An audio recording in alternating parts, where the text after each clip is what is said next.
Hello friends, I am Uniyal from Department of Psychology, and today let us have a look at the syllabus of the paper Foundations of Psychology in detail.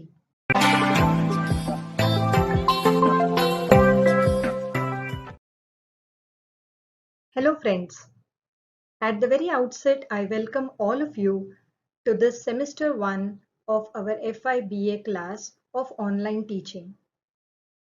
Friends, I'm very happy that you all have chosen the subject psychology as one of your subjects. As you all know, in the background of this COVID-19 situation, taking care of mental health has become one of the major concerns of all the people, right from the old age people to the young children. This lockdown has brought in a lot of mental disturbances among people, which we all have faced. It is only because of this situation that we are taking the online classes rather than taking the actual classes in the college. Friends, let us have a look at the syllabus of this subject in detail. Now, the name of our paper 1 for this semester is Foundations of Psychology, and as you all can see, it comprises of 3 credits. Now, as you all must be aware that since last year, the Savitribai Phule Pune University has come up with the semester pattern that is called as the choice-based credit system for the graduation classes. So this semester pattern means 70% marks or 70 marks are for the semester end exam and 30% marks are for internal evaluation. Now this choice-based credit system also encompasses that there is going to be continuous evaluation. So it is very important for all the students to keep attending the lectures whether they are online or offline, and there will be a continuous check on what is the progress of you students. So, in the choice-based credit system, the continuous evaluation means there would be regular tests, or there would be seminars, or there would be PowerPoint presentations, discussions, and many such kind of different evaluation tools could be used for the evaluation purpose. So, this semester 1 syllabus is made up of 4 units. The first unit is Introduction to Psychology.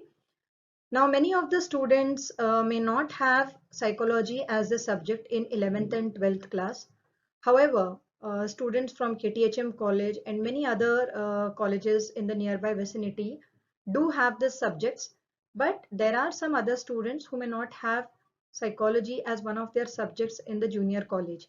Hence, this first chapter is going to tell us something about introduction to psychology.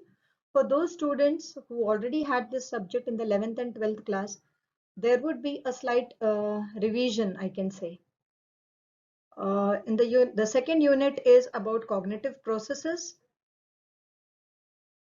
The third unit is on motivation and emotion, and the fourth unit is on personality and intelligence. Now, as you all know, these are the 4 units for which you will be tested at the end of the semester. Let us look.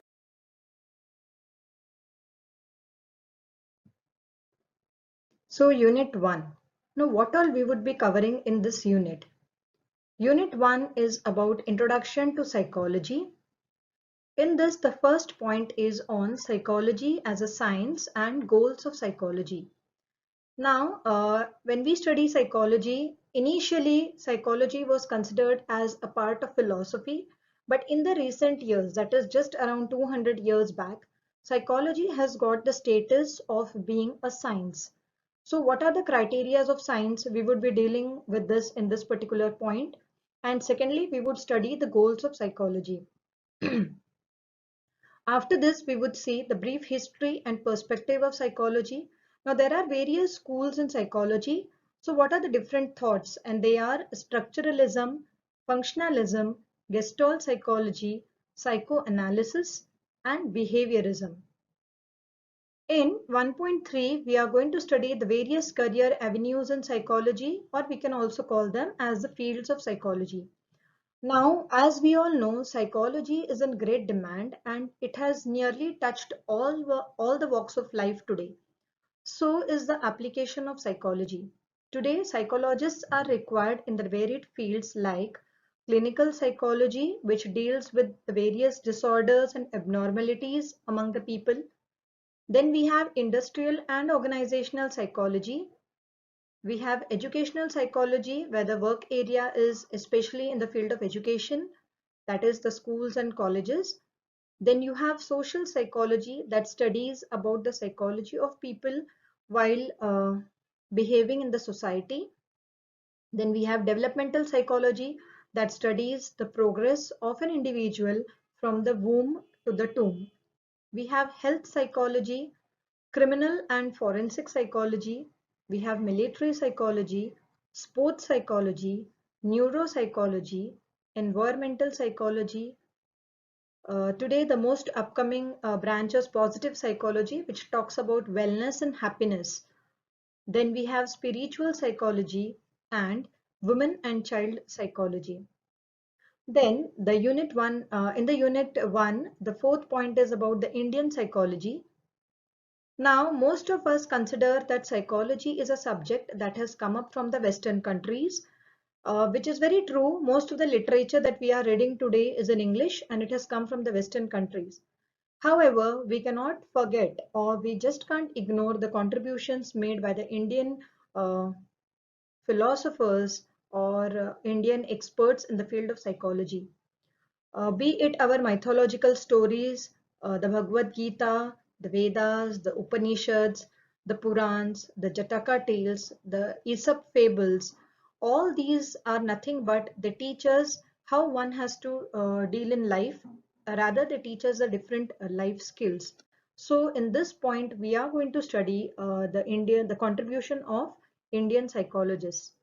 Then, let me tell you, in every unit, the last point, that is the fifth point, is based on application, wherein we are going to use all the information acquired for application. So here we have understanding behavior through methods in psychology. Now, next is the unit 2, which is related to the cognitive processes. Now, cognition is a term which refers to the mental processes involved in gaining knowledge and comprehension. These cognitive processes include thinking, knowing, remembering, judging, and problem solving. These are higher level functions of the brain, and these mental processes are involved in gaining knowledge. It encompasses language, imagination, perception, and planning. Now, in this chapter, we are going to study some basic processes like sensation, attention, and perception, the nature of perception, laws of perceptual organization. Now, many a times we have heard these words, that is sensation, attention, and perception. We hardly know the difference between the three, but when it comes to psychology, we would study these concepts in detail. Then you have a whole point on what is learning. In this, we are going to study the classical and operant conditioning and observational learning. Then the next point is on the process of memory, its processes, information processing model. The fourth point is on forgetting, where we would study the various theories of forgetting. And as I said, the fifth point is on application, wherein we would study the techniques for improving memory. Next, our third chapter is related to motivation and emotion. Now, motivation, as we all know, is the experience of desire or aversion. That is, you want something or you want to avoid or escape something. As such, motivation has both an objective aspect, that is a goal or a thing you aspire to, and an internal or subjective aspect. It is you that wants the thing or wants it to go away. Motivation is an internal process that makes a person move towards a goal. Instead, motivation can only be inferred by noting a person's behavior. Researchers have proposed theories that try to explain human motivation. These theories include drive reduction theories and Maslow's hierarchy of need theory. Now, in this chapter, we would be studying motivation, the definition, concept of homeostasis, and Maslow's hierarchy of motivation, types of motivation, that is physiological, psychological, and social, then motivational conflicts, intra-conflict and inter-conflict. The fourth point is on emotion, definitions, nature and importance of emotion, basic emotions like joy, excitement, tenderness, sadness, anger, fear, and love. And the fifth point again is on application, which teaches us something about conflict resolving skills.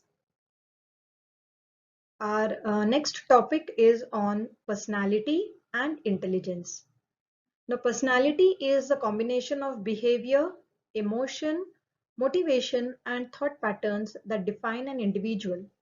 Personality psychology attempts to study similarities and differences in these patterns among different people and groups.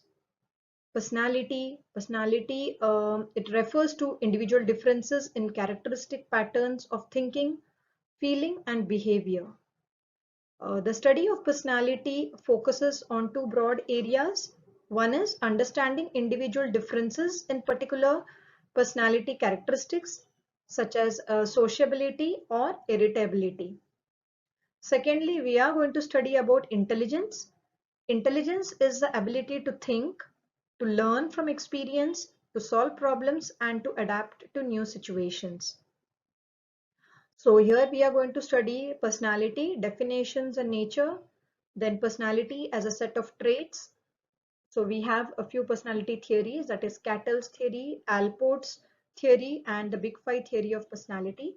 Then we have Freud's psychoanalytical theory of personality and a transactional analysis. After this, we have intelligence, the definitions, theories of intelligence. We have Gardner's theory and Cattell's theory of intelligence. We all are aware with the concept of intelligence, and we all have heard about testing. The very common test that we hear is the IQ test, which means the intelligence quotient. Nowadays, more importance is given to EQ, which is called as the emotional intelligence. And recently, people have also started talking something about SQ, that is the social intelligence. After this, as I've already mentioned, in every chapter, the last point depends on application. That is, here we are going to talk something about testing and about enhancing emotional intelligence. So in this manner, we have seen the whole syllabus of our semester 1. In this, the chapter 1 is on Introduction to Psychology.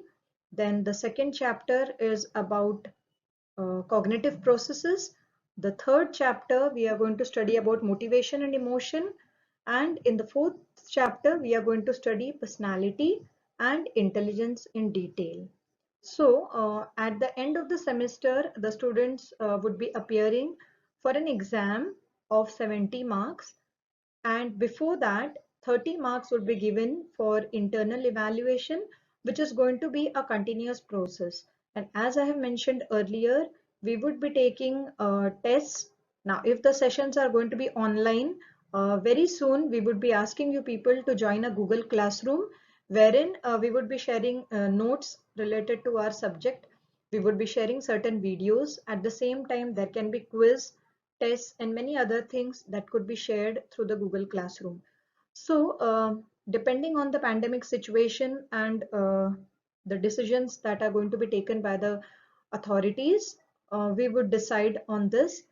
But as of now, the idea is that I hope the syllabus of this particular semester is clear. In the forthcoming lectures, we would begin with the unit 1, that is Introduction to Psychology.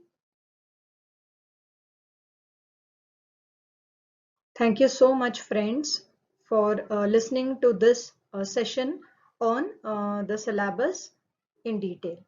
Thank you.